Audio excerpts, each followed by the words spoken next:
जय गुरु जी संगत जी। मैं अपना शुक्राना सत्संग शेयर करना चाहती हूँ और ये मेरा पहला शुक्राना सत्संग है। सत्संग शुरू करने से पहले मैं मंत्र जाप करूंगी। ओम नमः शिवाय। शिव जी सदा सहाय। ओम नमः शिवाय। गुरु जी सदा सहाय। जय गुरु जी। शुक्राना गुरु जी। अनंतम अनंतम शुक्राना मेरे गुरु का।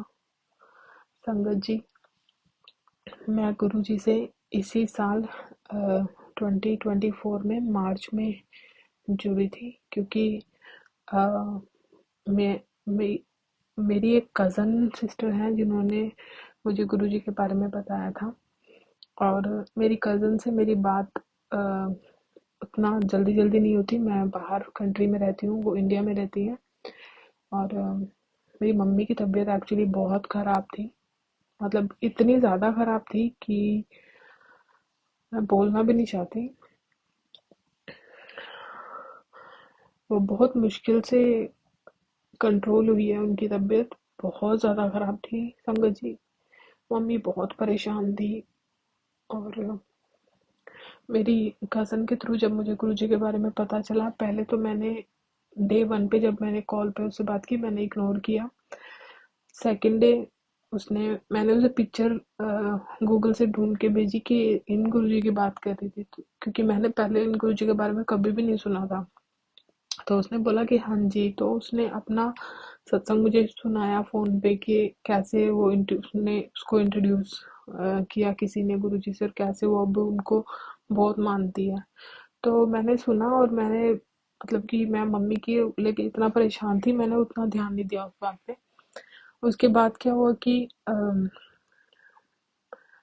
उसी उसी मंथ की बात है। मैंने उस मेरी कज़न ने बताया, उसी कज़न ने बताया कि उसके पापा की भी तबीयत बहुत ख़राब थी और उन्होंने महामृत्युंजय का जप करवाया, 1.25 लाख का, 1.25 लाख मंत्र का। तो उसने मुझे भी सजेशन दिया कि तुम भी करवाओ, और वो ठीक हो जाएंगी आपकी मम्मी। तो मैंने मैंने यहीं से मतलब अरेंज किया सब कुछ, इंडिया में पंडित जी से बात की और मंत्र का जाप भी करवाया। उसमें मेरे पापा को मैंने आगे रखा, क्योंकि मम्मी अ, उस हालत में नहीं थी, मतलब किसी के सामने जाए, अटेंड करे, मतलब उनकी तबीयत बहुत ही ज़्यादा ख़राब थी। और ऐसे करके कि पापा ने ही सब कुछ मतलब करवाया, मंत्र जाप और ये सब, महामृत्युंजय का। उसके बाद भी मम्मी की तबीयत में उतना सुधार मुझे नहीं दिख रहा था। और उसके बाद फिर ऐसे मैं गुरु जी के बारे में सोचने लगी। मेरे जिस दिन मेरी कज़न से मेरी बात हुई थी, उस दिन से पहले कभी भी मैंने गुरु जी के बारे में ना तो सुना, ना तो कहीं पे पढ़ा, ना तो कोई मैंने इनका पोस्ट देखा। लेकिन जब मेरी कज़न से मेरी बात हो गई, मेरी मम्मी का ये पाठ महामृत्युंजय का हो गया, उसके बाद जब ऐसे मैं सोच रही थी, तो एवरीडे मेरे पास इंस्टाग्राम पे और सोशल मीडिया के थ्रू मेरे पास गुरुजी के मैसेजेस आने लगे। तो वो मुझे तो मतलब नहीं पता था उनका कि कैसे ये मैसेज टेलीपैथी के थ्रू आते हैं। मुझे उस बारे में कुछ भी नहीं पता था। मुझे था कि ये पोस्ट शायद मैंने कहीं पे लाइक किया होगा, इसलिए बार बार आ रहा है। मेरे पास बहुत सारे मैसेज आ रहे थे, सब मेरी मॉम की हेल्थ से रिलेटेड थे, कि किसी ने कुछ करवाया है और ये सब। और वो बात भी बिल्कुल सच है, क्योंकि मेरी मम्मी के ऊपर किसी ने कुछ करवाया ही था, और उसका भी हमें कंफर्मेशन था। हमें पता था, क्योंकि ये बहुत टाइम से होता आ रहा है। तो ये सब चलता रहा, मैं देखती रही पोस्ट। उसके बाद मेरा थोड़ा थोड़ा ध्यान गुरुजी के अंदर लगने लगा। मैंने फिर सुना उनका एक मंत्र जाप होता है, तो मैं वो भी बोलने लगी। ऐसे बोलते बोलते मेरा मन हुआ कि मैं गुरुजी का स्वरूप लेके आऊं। लेकिन मैंने कुछ सत्संग में सुना था कि गुरुजी का स्वरूप खरीदते नहीं है, खुद से नहीं लेते, वो आपके पास आ जाता है, ऐसा मैंने किसी सत्संग में सुना था। फिर मैं सोचने लगी कि मैं यहाँ रहती हूँ, यहाँ तो मैंने नहीं सुना, और जो मेरी रूममेट या मेरी फ्लैटमेट जो भी हैं, उन्होंने भी किसी ने नहीं सुना, तो मेरे पास स्वरूप कहाँ से आएगा। तो मैंने सोचा कि मे बी ये सब इंडिया में जो लोग मानते हैं उनके पास साथ ऐसा होता होगा। तो मैंने क्या किया, मैं फिर भी जहाँ से अपना पूजा पाठ का सामान मैं लेके आती थी शॉप में, मैं वहां चली गई पूछने के लिए गुरुजी की स्वरूप के लिए कि अगर वो सेल करते हैं तो। जब मैं उनसे पूछा तो उन लोगों को भी नहीं पता था कि गुरुजी कौन है। तो मुझे हुआ कि कैसे मैं क्या करूँ, तो फिर मैंने उन्हें गूगल से पिक्चर दिखाई उनको। तो उन्होंने कहा कि नहीं, उनके पास तो नहीं है, बट अगर मैं कहूँ तो नेक्स्ट टाइम वो देखेंगे, ट्राई करेंगे, इंडिया से लेके आएंगे। बट मुझे तो ये था कि मुझे तो अभी चाहिए।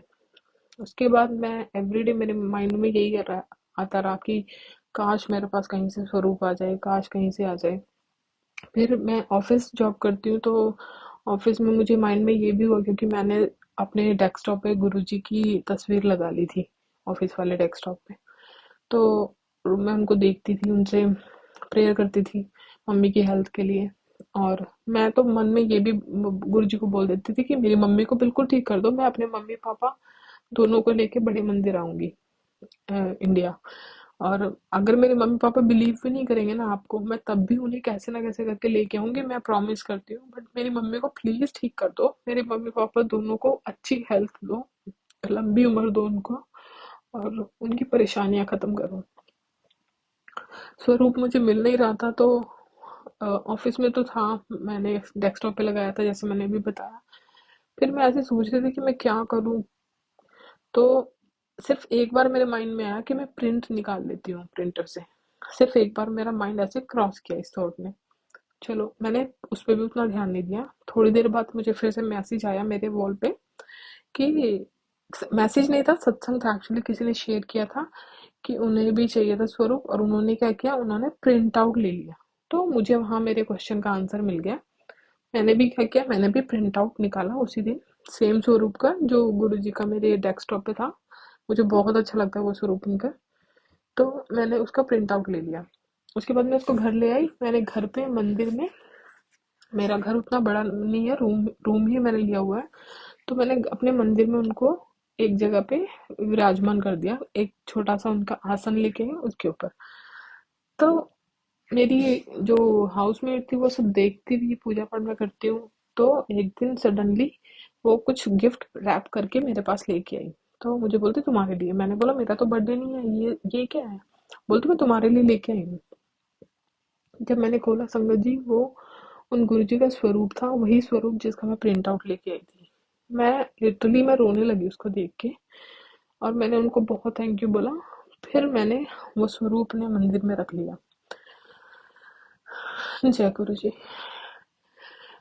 उसके बाद धीरे धीरे धीरे धीरे मेरी मम्मी की हेल्थ रिकवर होने लगी, बाय गुरुजी की ग्रेस। आज मेरी मम्मी बिल्कुल ठीक है, कोई प्रॉब्लम नहीं है उनको।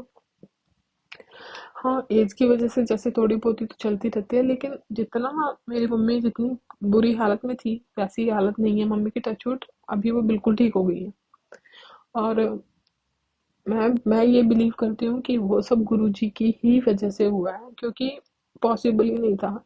उनकी हालत मैं एक्सप्लेन भी नहीं कर सकती, इतनी ज्यादा खराब थी कि नहीं बोलना चाहती मैं, कि हमें लग ही नहीं रहा था कि वो बचेंगी, इतनी ज्यादा उनकी हालत खराब थी। और अगर गुरुजी नहीं होते तो आई डोंट नो क्या होता। मतलब मैं अपनी कजन की भी इतनी शुक्रगुजार हूँ कि उसने मुझे इतने टाइम पे गुरुजी से इंट्रोड्यूस करवाया। मैं उनका ये एहसान कभी भी नहीं भूलूंगी। और ये मेरा पहला सत्संग था। गुरुजी के मुझे इतने मैसेजेस आते हैं कि अपना शुक्राना सत्संग शेयर कर, शुक्राना सत्संग शेयर कर, लेकिन मुझसे हो ही नहीं पा रहा था। मैंने, आप बिलीव नहीं करोगे, मैंने 2-3 बार रिकॉर्डिंग की, कोशिश की मैंने, लेकिन मुझे ऐसा लगता था कि नहीं, ये ऐसा नहीं वैसा नहीं, बोलना कैसे बोलना है मुझे पता ही नहीं था, मुझे कैसे बोलना है अभी भी मुझे नहीं पता मैं क्या बोल रही हूँ। बस गुरुजी मुझसे बुलवा रहे हैं। और मैं इतनी परेशान हो चुकी थी, इवन इस चीज से भी, कि गुरुजी मुझे बार बार डांट डांट के बोल रहे कि शुक्राना सत्संग शेयर कर, और मैं कर ही नहीं पा रही हूँ। तो मैं कितनी अ, एहसान फरामोश खुद को समझ रही थी कि उन्होंने मेरे ऊपर इतना बड़ा फेवर किया है, और मेरा सत्संग शेयर करना तो बनता है। इसके बाद मैंने 2-3 जगह पे कांटेक्ट करने की कोशिश की, जिनमें से जो आंटी जी अभी मेरा सत्संग शेयर कर रही है, इनका रिप्लाई मुझे आया। और उन्होंने बोला कि मेरे इस नंबर पे आप सत्संग शेयर कर दो, और मैं वहाँ पे कर रही हूँ अभी। तो मैं आंटी जी को भी थैंक यू बोलना चाहूँगी, आपका बहुत बहुत शुक्रिया, आपने मेरी हेल्प की। और गुरुजी को तो अभी मैंने उनका हाथ पकड़ लिया, बस मैं नहीं छोड़ने वाली अब गुरुजी को। उनको तो मैं कहीं भी नहीं जाने दूंगी अभी। वो मेरे साथ ही हमेशा मेरी लाइफ टाइम मेरा मुझे रास्ता दिखाएंगे और मेरे साथ रहेंगे। मैं बहुत बहुत अ, शुक्रिया अदा करना चाहती हूँ संगत जी आप सबका। आप मेरा सत्संग सुन रहे हैं, अगर मुझसे कोई भी गलती हुई है सत्संग में, कोई भी मेरा शब्द आपको अच्छा नहीं लगा, प्लीज मैं आपसे हाथ जोड़ के माफी मांगती हूँ, मुझे माफ कर दीजिएगा। और मैं यही चाहूंगी कि आप सब लोग गुरु जी के अंदर बिलीव करो, उन पे भरोसा रखें, और उनके बस आने की देर है आपकी लाइफ में। वो सब कुछ ऐसे ही चेंज कर देंगे, आपको पता भी नहीं चलेगा आपकी प्रॉब्लम कहाँ चली गई। सीरियसली मैं इतनी शुक्रगुजार हूँ गुरु जी की। मेरी मम्मी की तबीयत उन्होंने जिस तरह से ठीक की है, मैं अपना प्रॉमिस जरूर पूरा करूंगी। मैं बड़े मंदिर अपने मम्मी पापा को लेकर जरूर आऊंगी गुरु जी। आप बस अपना हाथ इसी तरह मेरे सर पर बनाए रखना, अपना आशीर्वाद मेरे सर पर बनाए रखना गुरु जी, और सारी संगत का ऐसे ही बेड़ा पार लगाना गुरु जी। जय गुरु जी। शुक्राना गुरु जी। अनंतम अनंतम शुक्राना गुरु जी। दिल से शुक्राना गुरु जी। ओम नमः शिवाय। शिव जी सदा सहाय। ओम नमः शिवाय। गुरु जी सदा सहाय। जय गुरु जी। शुक्राना गुरु जी।